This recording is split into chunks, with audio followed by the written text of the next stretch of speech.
বন্ধুরা, কি ঘটেছিল যখন একজন পাকিস্তানি মেয়েকে তার বিয়ের দিনই তার প্রেমিক খুন করে ফেলেছিল, আর কিভাবে দুবাই থেকে আসা একটি মেয়েকে তার সাবেক স্বামী প্রতারণা করে খুন করেছিল, এবং কিভাবে একটি ছোটখাটো ঝগড়ার কারণে একজন পাকিস্তানি ছেলেকে নির্যাতন করে হত্যা করা হলো। আচ্ছা, আজকের এই ভিডিওতে আমি আপনাদের পাকিস্তানে ঘটে যাওয়া সবচেয়ে কিছু ভয়ঙ্কর খুনের ঘটনা সম্পর্কে জানাবো, যা দেখে বা শুনে আপনার গায়ের লোম দাঁড়িয়ে যেতে পারে। তাহলে আর কথা না বাড়িয়ে চলুন আজকের ভিডিওটি শুরু করা যাক। বন্ধুরা, যে কোনো মেয়ের জন্য বিয়ের দিন তার জীবনের সবচেয়ে বড় দিন হয়ে থাকে, কিন্তু কি হবে যদি কেউ কোনো মেয়েকে বিয়ের দিনই খুন করে ফেলে? এই গল্পটি শুরু হয় মুদাসসার নামের এক 30 বছর বয়সী ছেলের মাধ্যমে। সে তার মামাতো বোন সিদ্রাকে পছন্দ করত। সিদ্রার বয়স ছিল 21 বছর। কিছুদিন আগে মুদাসসার তার বাবা মাকে বলেছিল যে তারা যেন তার হয়ে সিদ্রার বাড়িতে বিয়ের প্রস্তাব নিয়ে যায়। যখন মুদাসসারের বাবা মা প্রস্তাব নিয়ে গেলেন, তখন সিদ্রার বাবা সরাসরি তা প্রত্যাখ্যান করে দেন এবং বলেন যে তারা অন্য কোথাও সিদ্রার বাগদান দেবেন। 1 মাসের মধ্যেই সিদ্রার পরিবার দূর সম্পর্কের এক আত্মীয়র সাথে তার বাগদান ঠিক করে ফেলল এবং 6 মাসের মধ্যে বিয়ে দেওয়ার সিদ্ধান্ত নেয়।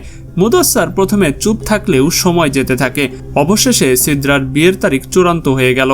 যেই মুদাসসার জানতে পারল যে সিদ্রার কয়েকদিন পর বিয়ে হবে, তার ভেতরে আগুন জ্বলে উঠল এবং সে এমন কিছু করার সিদ্ধান্ত নিল যা কেউ কল্পনাও করতে পারেনি।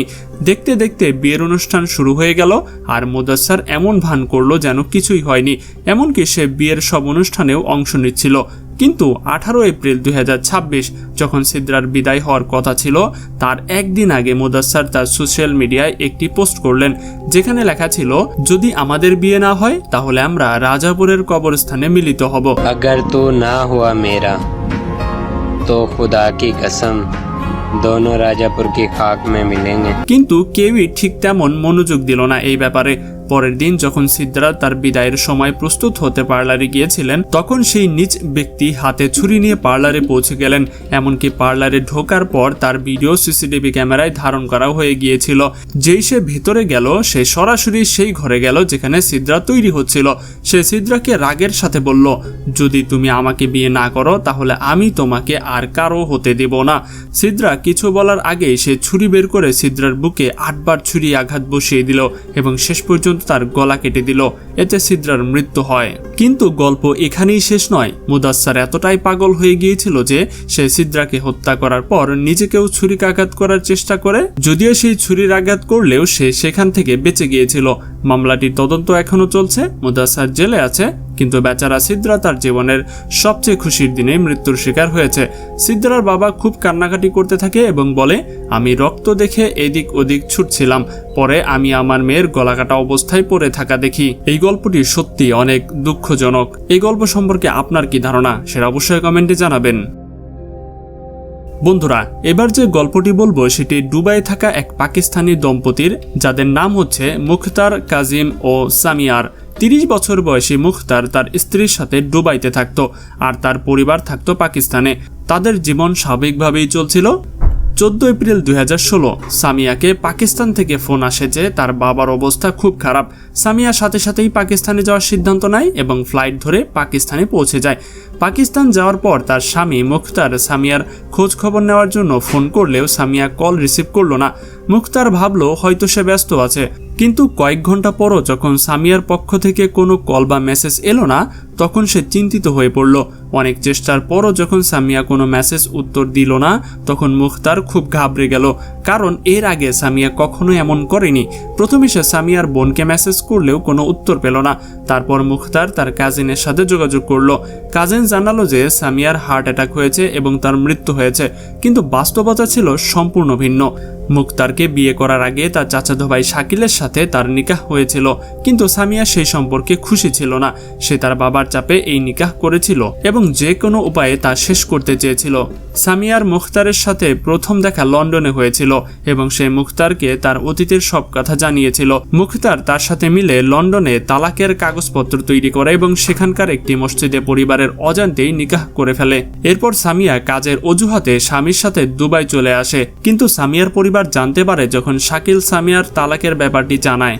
সামিয়ার পরিবার তার সাথে অনেকদিন কথা বলা বন্ধ রাখে, কারণ সে তাদের অনুমতি ছাড়া বিয়ে করেছিল। কিন্তু সামিয়ার বাবার মনে জ্বলন্ত আগুন কেউ নেভাতে পারছিল না। 2016 সালে যখন সামিয়ার বাবা মা ও ভাই বোন পাকিস্তানে এসেছিল, তখন তার বাবা তার ভাগ্নে শাকিলের সাথে মিলে নিজের মেয়েকে হত্যার পরিকল্পনা করে। তারা সামিয়ার মাকে দিয়ে ফোন করিয়ে বলে যে তার বাবার অসুস্থতা খুবই গুরুতর।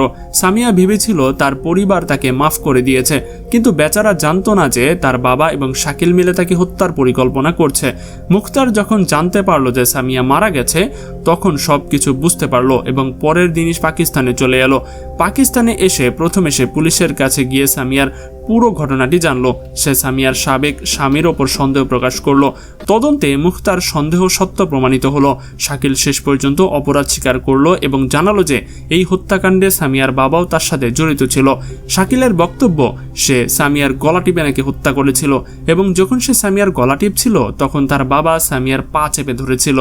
শুধু কল্পনা করুন, প্রতিশোধ নেওয়ার জন্য একটি বাবা নিজের মেয়ের প্রতি কতটা নৃশংস হতে পারে। সবচেয়ে দুঃখের বিষয় হচ্ছে সামিয়া মারা গেলেও মুখতার চেষ্টার সত্ত্বেও শাকিল এবং সামিয়ার বাবাকে শাস্তির আওতায় আনতে পারেনি, কারণ পাকিস্তান আদালতে প্রমাণ এবং সাক্ষীর চেয়ে টাকার জোর বেশি চলে। আর সামিয়ার বাবা শুধু জোরদারি ছিল না, ধনীও ছিল। তাই নিজের মেয়েকে হত্যা করার পরও সে বেঁচে গেল। বন্ধুরা, এবার যে গল্পটি বলবো সেটি জাইন নামের এক ছেলের সাথে ঘটেছিল। সে FSCর ছাত্র ছিল। গত 17 মে 2026 সালে জাইন যখন বাইরে গিয়েছিল, তখন তাদের বাড়িতে মেহমান এলো। তার বোন তাকে ফোন করে অনুরোধ করলো যে মেহমানদের জন্য কিছু জিনিস এনে দিতে। তখন জাইন নিজে যাওয়ার চেয়ে বাড়ির সামনে মুদির দোকানে ফোন করে বলল যে জিনিসগুলো বাড়িতে পৌঁছে দিতে আর টাকা তার অ্যাকাউন্টে ট্রান্সফার হয়ে যাবে। বাড়িতেও বলে দিল যে ওই দোকান থেকে জিনিস আসছে। দোকানদার জিনিস পাঠালো এবং 1300 টাকার বিলটি দোকানের মালিকের অ্যাকাউন্টে ট্রান্সফার করে দেওয়া হলো। কিছুক্ষণ পর ওই দোকানদার জাইনকে আবার ফোন করলো এবং তাকে গালিগালাজ করতে লাগলো। বলল যে এখনো নাকি পেমেন্ট আসেনি, এমনকি তাকে গালিও দিতে শুরু করলো। জাইন বাড়ি এসে মোবাইল নিয়ে গিয়ে দোকানদারকে দেখালো যে তার পক্ষ থেকে পেমেন্ট ট্রান্সফার হয়ে গেছে। জাইন তাকে পেমেন্ট দেখালো, কিন্তু দোকানদার ঝগড়া শুরু করে দিল এবং তার দোকানে রাখা ভাইপার দিয়ে জাইনকে মারতে শুরু করলো। জাইনের মা ঊর্ধ্ব পয়েন্ট সঞ্চালকের সাক্ষাৎকারে বলেছিল, আমি চিৎকার শুনে বাইরে বেরিয়ে এসে দোকানের সাথে মীমাংসা করে জাইনকে বাড়ি নিয়ে আসি। অর্থাৎ সবকিছু মিটমাট করে আমি আমার ছেলেকে বাড়ি নিয়ে এসেছিলাম। কিন্তু তিনি কি জানতেন যে আসল কিয়ামত এখনো বাকি? মা ও ছেলে বাড়ি ফিরে এসেছে। 10 মিনিটও পার হয়নি তখন সেই দোকানদার তার সহযোগী এবং আত্মীয় স্বজনদের নিয়ে জাইনের বাড়ি পৌঁছে গেল। তারা দরজায় কড়া নাড়লেও জাইনের মা দরজা খুলল না। তারা বাইরে থেকে গালিগালাজ করতে লাগলো। জাইনও রেগে গেল। ইতিমধ্যে জাইনের 3 বন্ধুও সেখানে এসে জড়ো হলো এবং তাদের মধ্যে মারামারি শুরু হয়ে গেল। সেই মারামারির সময় জাইনের এক বন্ধু পিস্তল বের করে দোকানদার ভাইকে আক্রমণ করলো। যেই তার ভাই গুলিবিদ্ধ হলো, দোকানদার জাইনকে নির্মমভাবে মারতে শুরু করলো। সে তার সঙ্গীদের নিয়ে প্রথমেই সেই নিরীহ ছেলেটির কাপড় ছেড়ে ফেললো এবং তাকে মোটরসাইকেলের সাথে বেঁধে রাস্তায় টেনে নিয়ে যেতে লাগলো।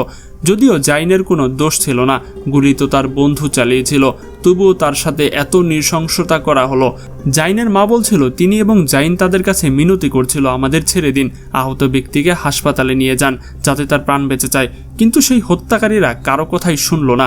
তারা জাইনকে মোটরসাইকেলের সাথে বেঁধে রাস্তায় টেনে নিয়ে যাচ্ছিল, কারোরই কোনো পরোয়া করছিল না। এত যন্ত্রণা দেওয়ার পরও যখন তাদের মন ভরল না, তখন তারা জাইনকে অপহরণ করে নিয়ে গেল।